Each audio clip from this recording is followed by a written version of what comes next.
वनस्पतियां ही घरों के आसपास जंगलों में वर्षा काल में अपने आप ही पनप जाती हैं। मीठी वाली की अधिकतर खेती की जाती है, लेकिन जो कड़वी होती है वह अपने आप ही पनप जाती है और उसका संपूर्ण पौधा कड़वा होता है, जिसको कड़वा कुंदरू भी कहा जाता है। कहीं कहीं पर इसको कुंदरू भी कहते हैं। कड़वी कुंदरू के बारे में आज हम आपको जानकारी देने वाले हैं तथा इसके औषधीय फायदे, पहचान और इसके गुणों के बारे में संपूर्ण जानकारी देंगे। पूरी वीडियो को देखने के बाद आपको यह विश्वास हो जाएगा कि यह तो एक अद्भुत और चमत्कारी वनस्पति है, जिससे आप अनगिनत रोगों को दूर कर पाएंगे। जानकारी आपको हमेशा काम आएगी, इसलिए वीडियो को अंत तक देखिएगा। तो दोस्तों, सबसे पहले हम आपको इसकी पहचान करा देते हैं।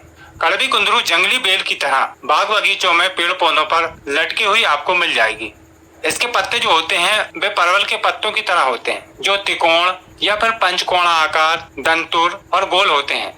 इस पर इस तरह के सफेद रंग के फूल खिलते हैं और इसका फल इस तरह का होता है, जो बेलन आकार का परवल जैसा होता है, लेकिन इसके अंदर कुछ धारियां बनी होती हैं। कच्ची अवस्था में यह फल हरा होता है और पकने पर गहरे लाल रंग का हो जाता है। कच्चा फल खाने में बहुत ही कड़वा लगता है, लेकिन जब इसका फल पक जाता है तो मीठा हो जाता है। इस फल के अंदर काफी सारे छोटे छोटे गोल बीज निकलते हैं।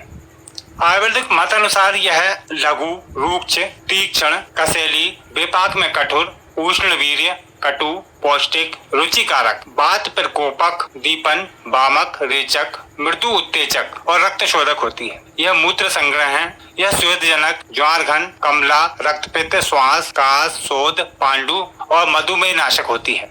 इसके कच्चे फल वमन कारक तथा कफ नाशक होते हैं तथा इसके पके हुए फल शीतल, रस और पाक में मधुर होते हैं तथा पित्त का नाश करते हैं। इसकी जड़ को काटते या खरोचते हैं तो उसके अंदर से चिपचिपा रस निकलता है, जो सूखने पर लाल गोंद जैसा हो जाता है। इसी को गोंद कंदूरी कहते हैं। इसकी जड़ का चूर्ण आधा से 1 ग्राम तक की मात्रा में यदि गुनगुने पानी के साथ सेवन किया जाए तो बहुत ही तेज रेचक का काम करता है, जिससे दस्त खुलकर आता है। इसके क्वाथ का सेवन अल्प मात्रा में करने पर मूत्र मार्ग से आने वाला चिपचिपा पदार्थ रुक जाता है। इसकी जड़ का चूर्ण अल्प मात्रा में सेवन करने से प्रदर रोग में भी लाभ मिलता है। इसके पत्तों और छाल का काढ़ा बनाकर पीने से यह कफ रोग को दूर करता है तथा बालकों में होने वाली खांसी और ब्रोंकाइटिस जैसी समस्याओं में बहुत ही अच्छा लाभ पहुंचाता है और यह जुकाम में भी लाभकारी है। इस बेल की एक खास बात यह होती है कि यह बेल कभी मरती नहीं है। यदि यह बेल गर्मियों में सूख जाती है तो पुनः वर्षा काल में इसकी जड़ से नई बेल उत्पन्न हो जाती है।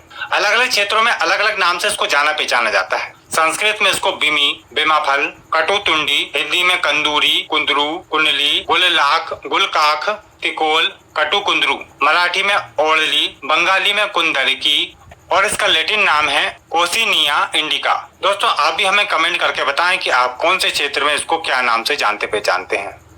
हो सकता है कि आपकी दी हुई जानकारी किसी के काम आ जाए, या फिर आप इसका कोई गुण जानते हैं तो वह भी कमेंट करके बता सकते हैं। तो चलिए अब इस कुंदरू के हम औषधीय प्रयोग आपको बताते हैं, जिसके द्वारा आप विभिन्न प्रकार की बीमारियों को दूर कर पाएंगे। बहुमूत्र की समस्या और सभी प्रकार की डायबिटीज को दूर करने के लिए इसका एक बहुत ही रामबाण उपाय है।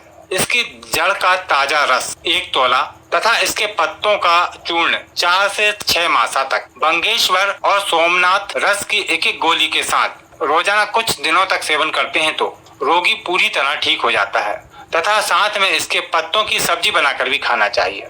जिन स्त्रियों को गर्भावस्था में रक्तस्राव होता है तो वह इसके पंचांग का स्वरस निकालकर 5 से 10 ml की मात्रा में या फिर अपने बलाबला अनुसार दिन में 2 बार सेवन करें। इससे रक्तस्राव रुक जाता है। बुखार में इसके पत्तों को पीसकर रस निकालकर लेप करने से बुखार दूर होता है।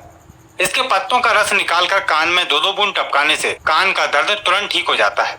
इसके पत्तों का काढ़ा बनाकर यदि सुबह शाम सेवन करते हैं तो सभी प्रकार के सर्दी, जुकाम, खांसी में आराम मिलता है। किसी भी प्रकार का चर्म रोग है, फोड़े फुंसी है, घाव है, सभी में यह कुंदरू की पत्तियां किसी रामबाण औषधि से कम नहीं है। इसकी पत्तियों को गर्म करें और पीसकर सूजन वाले स्थान पर लगा देते हैं तो सूजन तुरंत उतर जाती है। पुराने घावों पर इसको पीसकर लगाने से लाभ मिलता है। चेचक के दाने निकलने पर इसके पत्तों को पीसकर उसमें गाय का घी मिलाएं और उसको लगाते हैं तो चेचक के दाग ठीक होने लगते हैं। दांत, खाज, खुजली और कुष्ठ रोगों में इसके पत्तों को पीसकर तिल्ली के तेल में पकाएं और इस तेल को सिद्ध करके रख लें। यह तेल लगाने से सभी प्रकार के दांत, खाज, खुजली ठीक होते हैं और ये घावों पर भी लगाया जा सकता है। मुंह में छाले हो जाने पर इसके पत्तों को चबाकर रस को मुंह में ही कुछ देर तक रखे रहने देते हैं तो मुंह के छाले एक ही दिन में ठीक हो जाते हैं। डायबिटीज यानी कि मधुमेह को दूर करने के लिए इसका